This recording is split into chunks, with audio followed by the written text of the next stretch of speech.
नमस्कार, the bonus के इस prime time show bonus point में आप सभी का स्वागत है। मैं हूं ब्रिज द्विवेदी। आपकी जेब से लेकर देश की अर्थव्यवस्था पर असर डालने वाली तमाम खबरें लेकर स्टूडियो पहुंच चुका हूं और खबरों के विश्लेषण के लिए मेरे साथ द बोनस के संपादक अंशुमान तिवारी जी जुड़ चुके हैं। सर, बहुत बहुत स्वागत है आपका।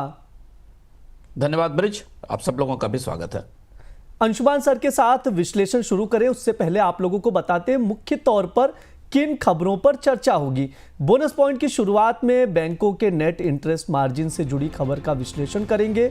एक रिपोर्ट में कहा गया है कि सितंबर तिमाही में मार्जिन बॉटम आउट हो सकते हैं। इसके बाद भारत के मुक्त व्यापार समझौते पर बात होगी। सरकार सभी मुक्त व्यापार समझौते से जुड़ी खामियों को दूर करने पर काम कर रही है ताकि एक्सपोर्ट को बढ़ावा दिया जा सके। अगली खबर कमोडिटी बाजार से जुड़ी है। बुधवार को सेबी चीफ ने संकेत दिए हैं कि कमोडिटी डेरिवेटिव बाजार में बैंकों विदेशी निवेशकों को अनुमति दी जाएगी। अंशुमान सर से समझेंगे कि इस कदम का क्या असर होगा। इसके बाद चीन की तरफ से अपनी टेक कंपनियों को दिए गए निर्देश पर बात होगी। चीन ने कंपनियों को अमेरिकी कंपनी एनवीडिया की चिप्स नहीं खरीदने को कहा है। जानेंगे इस फैसले के पीछे चीन की क्या रणनीति है। अगली खबर अमेरिका में हुई ब्याज दर कटौती को लेकर है। अमेरिकी सेंट्रल बैंक ने ब्याज दरों में 25 बेसिस पॉइंट की कटौती की है और भविष्य में और कटौती के संकेत भी दिए हैं। अंत में पाकिस्तान और सऊदी अरब के बीच हुई एक डिफेंस डील पर विश्लेषण करेंगे। अंशुमान सर से जानेंगे कि इस डील को लेकर भारत के संदर्भ में कैसा देखा जाए। पहली खबर की ओर चलते हैं जो कि एमएसएमई से जुड़ी हुई है। एमएसएमई कंपनियों को सस्ते इंपोर्ट में मदद करने के लिए सरकार एक कमेटी का गठन किया है जिसने इंपोर्टेड होने वाली उपकरणों और कच्चे माल की क्वालिटी कंट्रोल से जुड़ी नियमों में ढील को लेकर अपने सुझाव दिए हैं। रिपोर्ट के मुताबिक कमेटी ने सुझाव को 6 सितंबर को नीति आयोग की अध्यक्षता में हुई बैठक में फाइनल किया गया है। सर, ऐसे में सवाल यह बनता है कि एमएसएमईज को क्वालिटी कंट्रोल में इतना इश्यू क्यों आ रहा है। साथ ही सर यह भी बताइए, क्या इससे प्रोडक्ट खराब नहीं बनेंगे? ये फैसला थोड़ा उलझा हुआ है।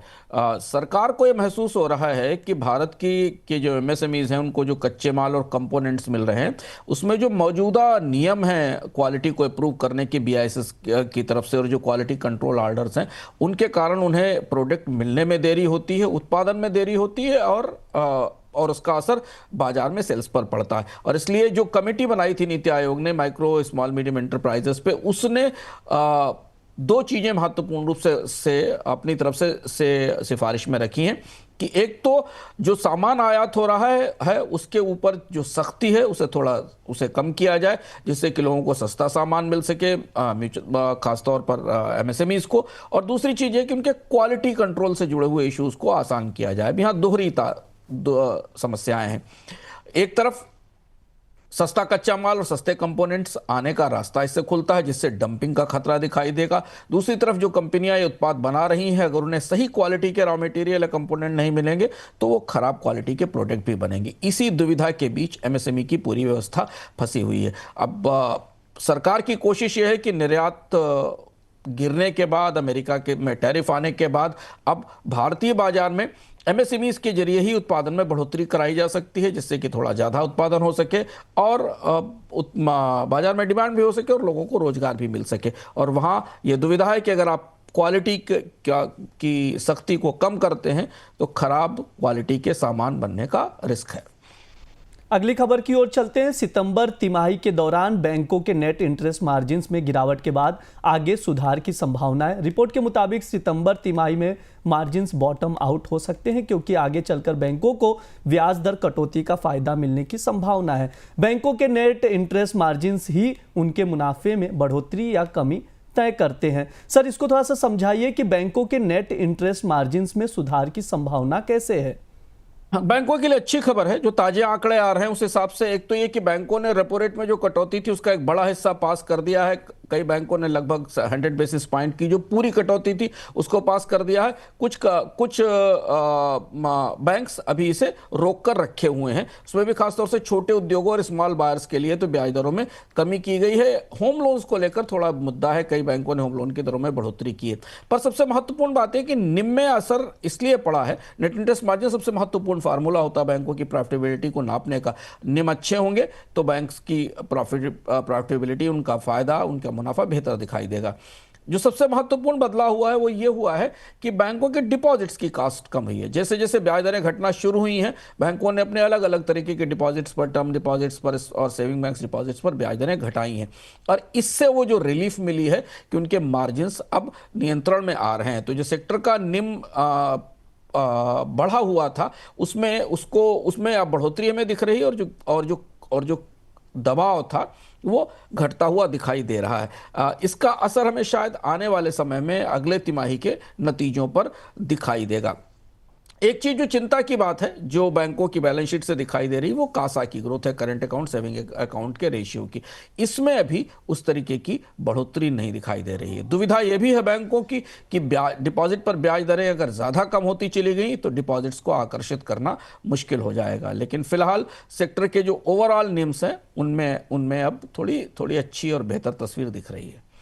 अगली खबर एफटीए से जुड़ी हुई है। कई देशों के साथ मुक्त व्यापार समझौते होने के बावजूद एक्सपोर्ट ग्रोथ नहीं होते देख सरकार कदम उठा सकती है। रिपोर्ट के मुताबिक एक्सपोर्ट को बढ़ावा देने के लिए सरकार मुक्त व्यापार समझौते की खामियों को दूर करने पर काम कर सकती है। इधर भारत और यूएई के बीच हुए मुक्त व्यापार समझौते के रिव्यू की गति को देखने के लिए वाणिज्य मंत्री पीयूष गोयल यूएई के दौरे पर है। सर, ऐसे में सवाल कई सारे हैं, आपसे समझना चाहेंगे कि भारत के एफटीएज में सबसे बड़ी दिक्कतें क्या हैं, रिव्यू की जरूरत क्यों पड़ रही है और क्या कुछ चुनौतियां हैं?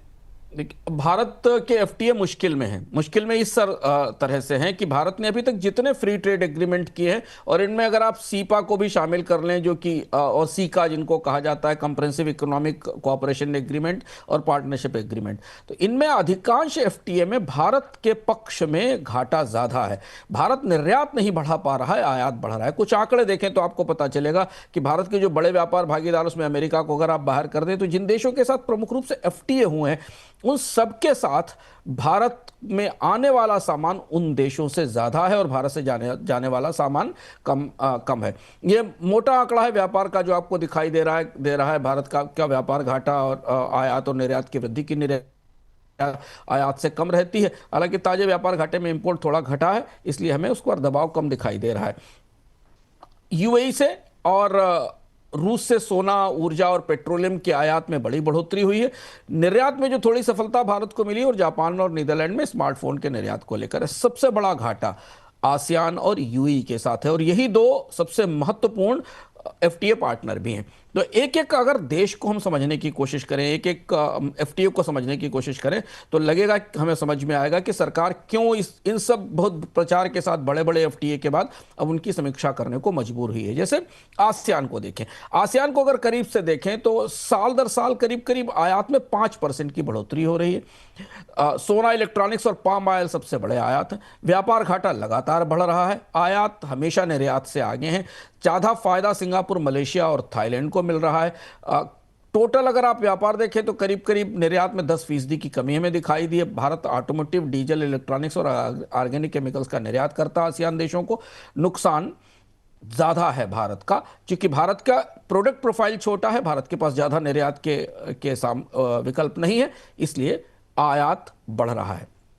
ठीक इसी तरह जापान और दक्षिण कोरिया को देखें, बड़ी अर्थव्यवस्था है भारत के। जापान के साथ उच्च स्तर पर यात्राएं भी होती हैं, पर आयात निर्यात की तस्वीर बड़ी उल्टी है, बड़ी विपरीत है। जापान को निर्यात में बढ़ोतरी हमें दिखाई दी 31% की स्मार्टफोन की वजह से, आयात में 11% की बढ़ोतरी दिखाई दी। व्यापार स्थिति में अभी भी घाटा है, भारत के पक्ष में घाटा है, क्योंकि भारत ज्यादा आयात कर रहा है, स्मार्टफोन निर्यात से थोड़ी राहत है। दक्षिण कोरिया से में निर्यात लगभग स्थिर है, कोई बड़ी बढ़ोतरी नहीं दिखाई देती।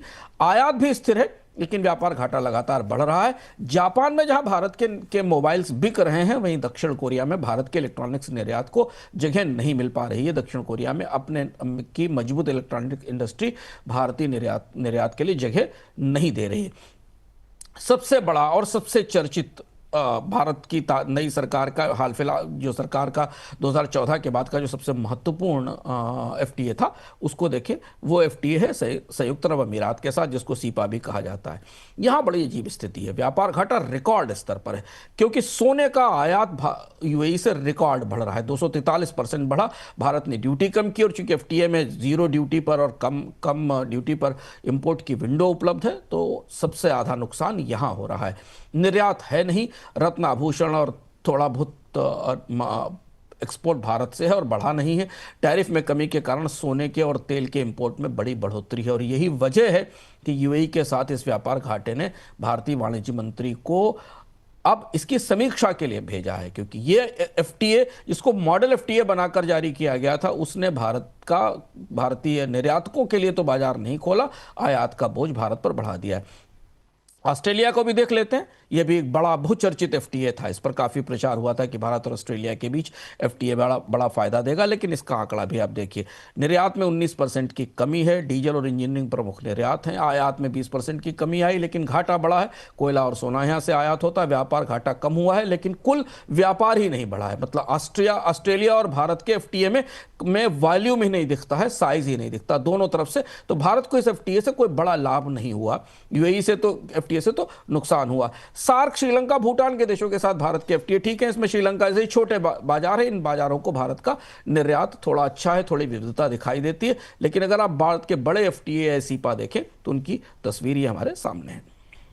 अगली खबर की ओर चलते हैं। भारत और यूरोपियन यूनियन के बीच मुक्त व्यापार समझौते पर बातचीत बढ़ रही है। रिपोर्ट्स के मुताबिक इस समझौते में भारत की नज़र यूरोप से आने वाले निवेश तथा लीगल एंड अकाउंटिंग सेवाओं पर है। इसके अलावा यूरोपियन यूनियन का ज़्यादा ध्यान टेक्नोलॉजी और डिफेंस पर है। एक रिपोर्ट में यह भी कहा गया है कि मुक्त व्यापार समझौते में भारत को यूरोप के कार्बन टैक्स नियम से कुछ राहत मिल सकती है। सर, ये समझाइए थोड़ा सा कि क्या यूरोपियन यूनियन के साथ एफटीए पर बात बन जाएगी?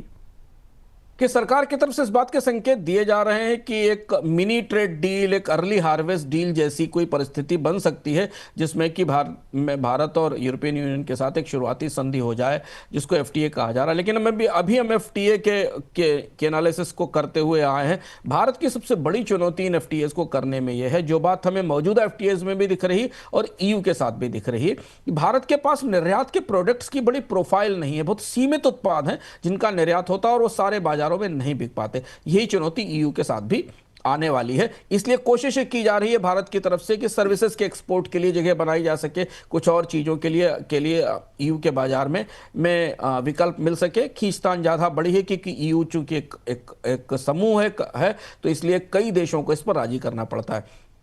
दूसरी तरफ एक बयान जो आज आया वो भी थोड़ा सा चौंकाने वाला था कि ईयू की जो चीफ है काजा कैलास, उन्होंने रूस के साथ भारत के रिश्तों का मामला उठा दिया। ये एक महत्वपूर्ण बात है जो ईयू और भारत के रिश्तों में बाधा बन सकता है, या जो ये नई ट्रेड डील होनी है, एफटीए होना है, इसमें बाधा बन सकता है, क्योंकि ईयू लगातार रूस को रोकने की कोशिश कर रहा है, युद्ध से अपने में को लेकर एक पूरी लामबंदी चल रही है। ऐसी स्थिति में ईयू के देश ये मान रहे हैं, अंदर खाने जो चर्चा चल रही है और जो भारत के पक्ष को भी पता है, कि ईयू के कई देश ये मान रहे हैं कि जब तक रूस के साथ भारत के रिश्ते खत्म नहीं होते या दूरी नहीं बनाई जाती, ईयू को भारत के साथ इस तरीके की कोई ट्रेड डील नहीं करनी चाहिए। हालांकि भारतीय पक्ष उत्साहित है, उसको लग रहा है कि रूस से रिश्तों को अलग रखते हुए भी ये संधि हो सकती है। तो अगले एक महीने के भीतर इस मामले में हमारे सामने तस्वीर साफ होकर आएगी।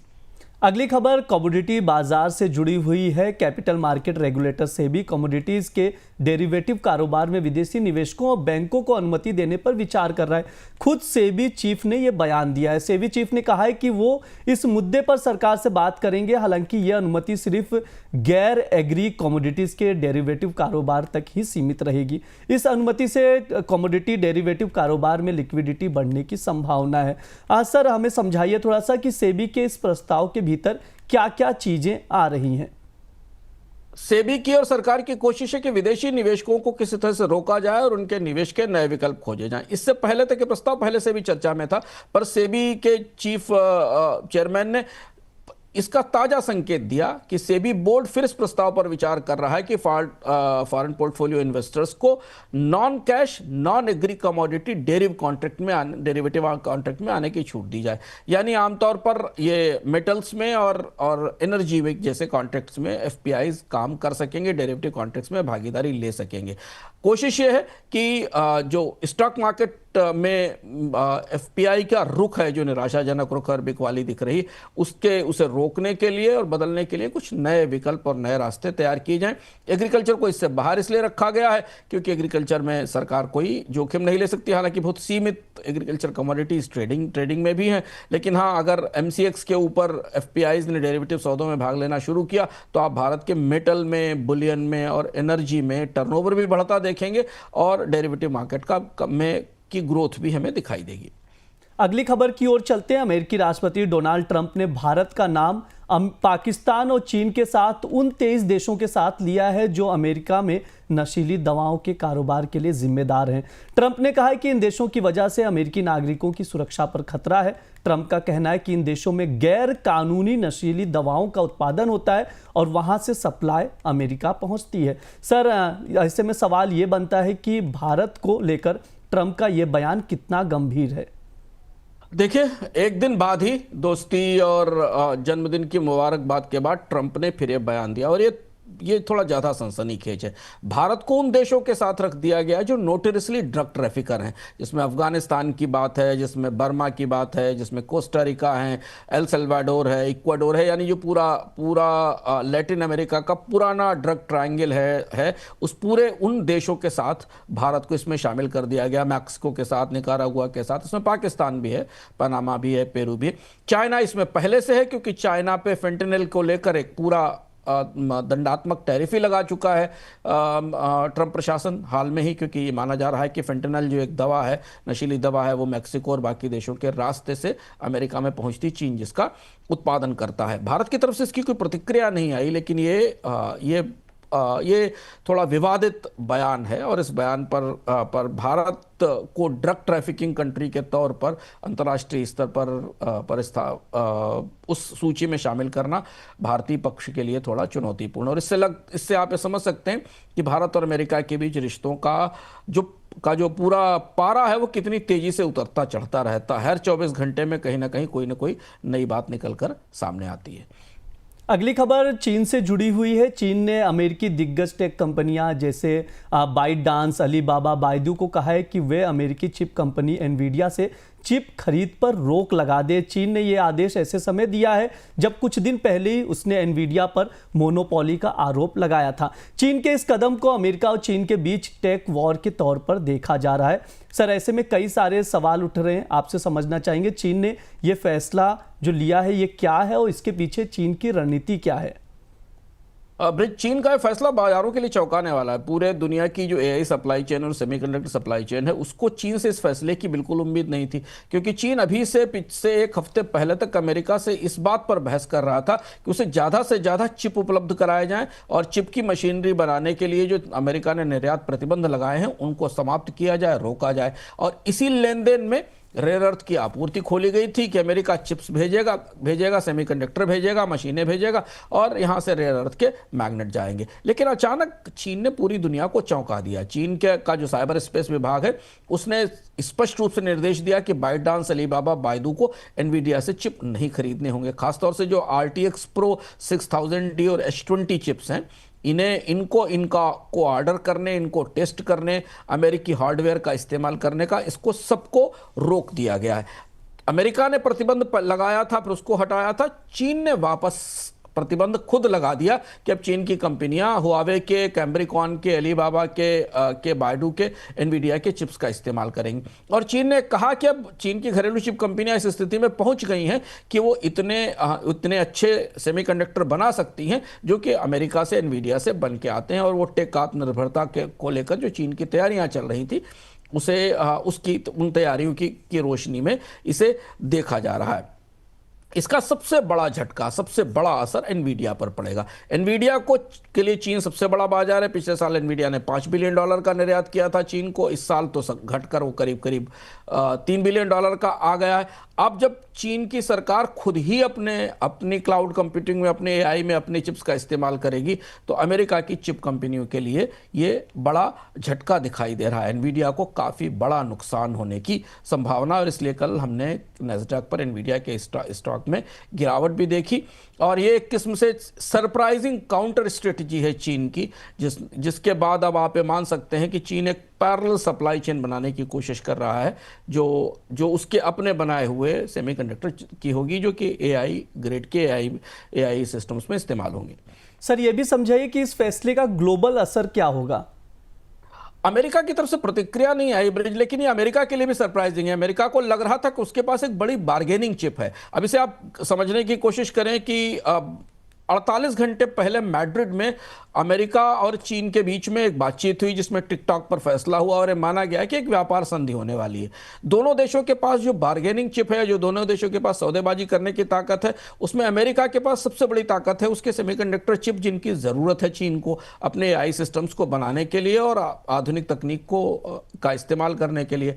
चीन के पास रेयर अर्थ है, जिसका उसने इस्तेमाल किया है। अब जबकि चीन ने अमेरिका के चिप्स के इस्तेमाल को ही बंद कर दिया है, अपने ही चिप्स का इस्तेमाल करेगा, तो ये संधि की वार्ताओं में अमेरिका पर नए सिरे से दबाव बनाएगा।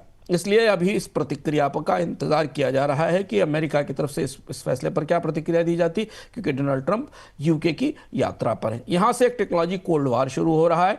एक अमेरिकी चिप्स की सप्लाई चेन होगी और एक चाइनीज चिप्स की सप्लाई चेन होगी ऐसी स्थिति में। और अब हो सकता है कि इस फैसले के बाद अपनी कंपनियों का नुकसान देखते हुए अमेरिका की तरफ से कोई जवाबी कार्रवाई की जाए। तो ये दिलचस्प है। अगले कुछ दिनों में हमें इस टेक कोल्ड वार के और आयाम खुलते हुए दिखाई देंगे। अगली खबर की ओर चलते हैं, जो कि बेहद महत्वपूर्ण खबर है। अमेरिकी सेंट्रल बैंक फेडरल रिजर्व ने उम्मीद के मुताबिक ब्याज दरों में 25 बेसिस पॉइंट की कटौती की है। इस कटौती के बाद अमेरिका में ब्याज दर घटकर 4 से 4.25% हो गई है। फेडरल रिजर्व के चेयरमैन ने अमेरिका में सुस्त जॉब ग्रोथ का हवाला देते हुए ये कटौती की है और इस साल 50 बेसिस पॉइंट की अतिरिक्त कटौती के भी संकेत दिए हैं। सर, हम आपसे समझना चाहेंगे कि फेड के इस फैसले में कौन कौन से बड़े बदलाव नजर आ रहे हैं।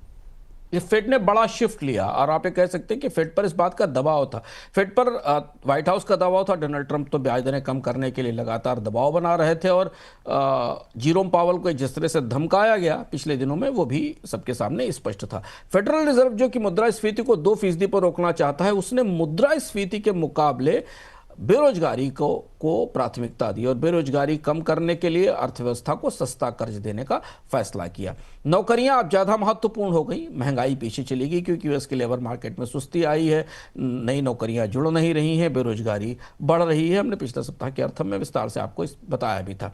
ब्याज दर घटाने से अब 4 से 4.25% के आसपास की ब्याज दर तय की गई। 25 बेसिस पॉइंट की बाजार की अपेक्षाओं के अनुसार अनुरूप थी, लेकिन शिफ्ट बड़ा है, डिपार्चर काफ़ी बड़ा है, महंगाई को छोड़कर रोजगार की तरफ जाना। एफओएमसी में 11 सदस्य 25 बेसिस पॉइंट के पक्ष में थे, एक सदस्य का विरोध था, जो कि स्टीफन मिरान है, जिनको कि फेडरल बोर्ड में सरकार की तरफ से, ट्रंप प्रशासन की तरफ से अपॉइंट किया गया है। कुछ और गवर्नर मांग रहे थे कि 50 बेसिस पॉइंट की कटौती की जाए, लेकिन इसके साथ एक ट्रेजेक्ट्री भी, एक डॉट प्लान भी फेडरल रिजर्व ने मंजूर किया है, जिसमें कि तीन कटौतियां होंगी, जिसमें एक हो गई और 2 सामने आएंगी। तो बाजार करीब 75 बेसिस पॉइंट की कमी यहां से मान रहा है, जिसका मतलब है कि बाजार में ब्याज दरें 4% से नीचे पहुंच जाएंगी, 3.5% के आसपास आ जाएंगी। ये बड़ा शिफ्ट था, और इस शिफ्ट के साथ जीरोम पावल ने अपनी प्रेस कॉन्फ्रेंस में अमेरिकी अर्थव्यवस्था में मंदी की संभावना को बार बार रेखांकित किया और अपनी ब्याज दरों में कटौती को जस्टिफाई करने की कोशिश की, क्योंकि मंदी के कारण इस ब्याज दर में कमी है। इससे थोड़ा डोनाल्ड ट्रंप के हमले, आक्रामकता रुकेगी, क्योंकि उनके मन की बात हुई, हालांकि पूरी तरह से नहीं। सर, आपसे यह भी समझना चाहेंगे कि फेड के इस फैसले से डॉलर और गोल्ड पर क्या असर होगा। यह सबसे उलझी हुई गुत्थी है।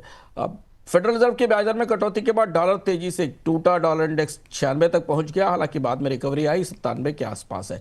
डॉलर की कमजोरी लगातार गोल्ड की कीमतों को बढ़ाती है। हालांकि गोल्ड में भी करेक्शंस दिखे हैं हमें पिछले 2 दिनों में, $3700 पर औंस की ऊंचाई से गोल्ड थोड़ा नीचे आया है, लेकिन डॉलर ब्याज दरों में कमी की अगली संभावनाओं को देखते हुए डॉलर पर दबाव लगातार रहेगा और कमजोरी बढ़ती रहेगी। डॉलर की कमजोरी दुनिया के केंद्रीय बैंकों को सोना खरीदने पर बाध्य करती रहेगी, क्योंकि उन्हें वो अपनी डॉलर की गिरावट को या अपने फॉरेक्स रिजर्व को हेज करने के लिए सोने का सहारा लेंगे। तो इसके बाद भी कि ब्याज दरें कम हुई हैं, अर्थव्यवस्था में मांग दिखाई देगी, स्टॉक मार्केट्स में थोड़ी सक्रियता दिखेगी, अमेरिका के स्टॉक मार्केट्स बढ़े हैं, निवेश के अन्य विकल्प बने हैं, सोने में मजबूती बने रहने की संभावना है। हाल फिलहाल में थोड़ी गिरावट दिखाई देगी, क्योंकि कमजोर डॉलर हमेशा सोने की तेजी को, सोने की डिमांड को सहारा देता है। दूसरी चीज देखने वाली महत्वपूर्ण है कि महंगाई का परिदृश्य आने वाले दिनों में क्या बनता है। अगर महंगाई के आंकड़े टैरिफ के असर के कारण ज़्यादा बड़े होते हैं और ज़्यादा ऊंचे होते हैं, 3.5% से ऊपर महंगाई निकलती है, तो फिर फेडरल रिजर्व के लिए अपने आप को ब्याज दरों में कटौती को जारी रख पाना संभव नहीं होगा। सर, एक चीज और समझना चाहेंगे आपसे कि इस फैसले के बाद क्या भारतीय बाजार में विदेशी निवेशक आएंगे? देखिए, आमतौर पर अगर पिछला ट्रेंड देखें तो जब भी ब्याज दरों में कटौती होती है तो हमने देखा है कि भारत में विदेशी निवेशकों का रुख बदलता है, क्योंकि अमेरिकी यील्ड और कमजोर डॉलर के कारण भारत का आकर्षण बढ़ता है। भारत में इक्विटी और डेट में प्रभाव बढ़ाया जा सकता है, पर भारत में 2 सबसे बड़ी चुनौतियां हैं। एक तो रुपए की कमजोरी विदेशी निवेशकों के लिए बड़ी चुनौती है, और दूसरा ये कि भारतीय अर्थव्यवस्था में, भारतीय शेयर बाजार में वैल्यूएशन बहुत हाई है अभी भी। तो हालांकि पूंजी की लागत कम हो रही है अमेरिकी निवेशकों के लिए, ग्लोबल निवेशकों के लिए, अमेरिका से वो सस्ती 4%, 4.5% पर, 4.25% पर पूंजी लाकर भारतीय बाजार में निवेश कर सकते हैं, लेकिन भारतीय कंपनियों के वैल्यूएशंस बहुत ऊंचे हैं। तो अभी भी वैल्यूएशन के हिसाब से भारतीय बाजार विदेशी निवेशकों के लिए आकर्षित नहीं है। फंडामेंटली अब ऐसी परिस्थिति है कि भारतीय बाजार में विदेशी निवेश बढ़ना चाहिए, तो आएगा, लेकिन सेलेक्टेड स्टॉक्स में आएगा। वैल्यूएशन का एक बड़ा खेल है। बाजार ये मान रहा है कि जो सस्ती पूंजी अनलॉक होगी, जो ब्याज दरों में कमी से सस्ती पूंजी अमेरिका से मिलेगी, उसका एक ही छोटा हिस्सा भारतीय बाजार की तरफ आएगा। चीन या बाकी इमर्जिंग मार्केट्स में उसकी एक पूंजी जाने की संभावना है, जैसा कि ग्लोबल फंड मैनेजर भी संकेत दे रहे हैं। लेकिन हाँ, बिल्कुल जो सूखा था, विदेशी निवेशक लगातार बिकवाली कर रहे थे, भारतीय बाजार को लेकर नकारात्मक बने हुए थे, उस रुख में बदलाव आने की संभावना है। भारत के अपनी कंपनियों के वैल्यूएशन ही, इस समय ऊंचे वैल्यूएशन ही विदेशी निवेशकों के लिए सबसे बड़ी उलझन बने हुए हैं। अगली खबर की ओर चलते हैं। पाकिस्तान और सऊदी अरब ने एक डिफेंस एग्रीमेंट किया है। इस एग्रीमेंट के तहत दोनों देशों में से अगर किसी पर भी बाहरी हमला होता है तो उस हमले को दोनों देशों पर हुआ हमला माना जाएगा। इस समझौते को स्ट्रैटेजिक म्यूचुअल डिफेंस एग्रीमेंट कहा गया है। पाकिस्तान की तरफ से वहां के प्रधानमंत्री शहबाज शरीफ और सऊदी की तरफ से यहाँ पर क्राउन प्रिंस मोहम्मद बिन सलमान ने इस समझौते पर हस्ताक्षर किए हैं। सर, आपसे समझना चाहेंगे कि भारत और पाकिस्तान के ताज़ा रिश्तों के संबंध में देखा जाए तो इस समझौते को कैसे समझा जाए, ओवरऑल इस समझौते को? सर, यह भी थोड़ा सनसनीखेज समझौता है, क्योंकि भारत और पाकिस्तान के बीच रिश्ते तनावपूर्ण है और उसमें इस तरीके का म्यूचुअल डिफेंस एग्रीमेंट किया है सऊदी के साथ, जो भविष्य में किसी टकराव, संघर्ष से पाकिस्तान को प्रोटेक्ट करता है। पाकिस्तान, इसके 2 पहलू हैं। एक पहलू तो यह है कि कतर पर इजराइल के हमले के बाद, हमास के नेता जो कतर में मौजूद थे, हमले के बाद सारे अरब देश अंदर खाने एकजुट हो रहे हैं। एक एकजुटता की कोशिश की जा रही, ताकि इजराइल से भविष्य में किसी तरीके के टकराव की स्थिति में तैयार हुआ जा सके। और जिसके कतर के हमले के बाद जो प्रतिक्रिया आई पूरे अरब की, वो महत्वपूर्ण है। पाकिस्तान शुरुआत से मुखर तौर पर इजराइल का विरोध करता रहा है, तो पाकिस्तान को इस नई जुटान में रास्ता भी मिला है और जगह भी मिली है।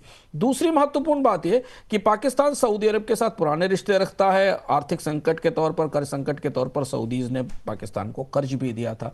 सऊदी के रिश्ते भारत से भी बेहद अच्छे हैं, तो ऐसा लग रहा है कि सऊदी अरब दोनों देशों के रिश्तों को संतुलित करने की कोशिश कर रहा है। एक चीज़ और ध्यान रखना ज़रूरी है, याद रखना ज़रूरी है कि भारत और पाकिस्तान के बीच ताज़े संघर्ष विराम के पीछे पृष्ठभूमि में सऊदी अरब मौजूद था, सऊदी मंत्री आए थे और उसके बाद फिर बाकी घोषणा हुई थी जिसमें कि डोनाल्ड ट्रंप ने उसका श्रेय लेने की कोशिश की थी। भारतीय कूटनीतिक हलकों में इस समझौते को जो सऊदी और पाकिस्तान के बीच समझौता हुआ उसे काफ़ी उत्सुकता के साथ देखा जा रहा है, क्योंकि पाकिस्तान ने इस तरह से अपने आप को सऊदी के साथ मिलाकर एक अपने लिए अंतर्राष्ट्रीय सुरक्षा कवच जैसा हासिल कर लिया है। इसका क्या मतलब होगा, भारतीय पक्ष से कैसे लेगा, सऊदी से कैसे बात करेगा, ये आने वाले दिनों में असर इसका दिखाई देगा। लेकिन पाकिस्तान ने अपनी कूटनीतिक पेशबंदी को भारत के मुकाबले मजबूत करने की कोशिश तो जरूर की है इस संधि के साथ। बहुत बहुत शुक्रिया अंशुमान सर, इतनी सारी जानकारी साझा करने के लिए, तमाम खबरों का आपने इतना सटीक विश्लेषण किया, इतना विस्तार से समझाया। बहुत बहुत शुक्रिया सर आज की चर्चा में इतना विस्तार से समझाने के लिए। ये हमारा बोनस पॉइंट शो है, इसमें तमाम खबरें, विस्तृत जानकारी अंशुमान सर आप लोगों के लिए लेकर आते हैं। तो आप लोगों को ये वीडियो कैसा लग रहा है जरूर कमेंट करके बताएं, साथ ही वीडियोस को शेयर करें और द बोनस चैनल को सब्सक्राइब करना ना भूलें। धन्यवाद।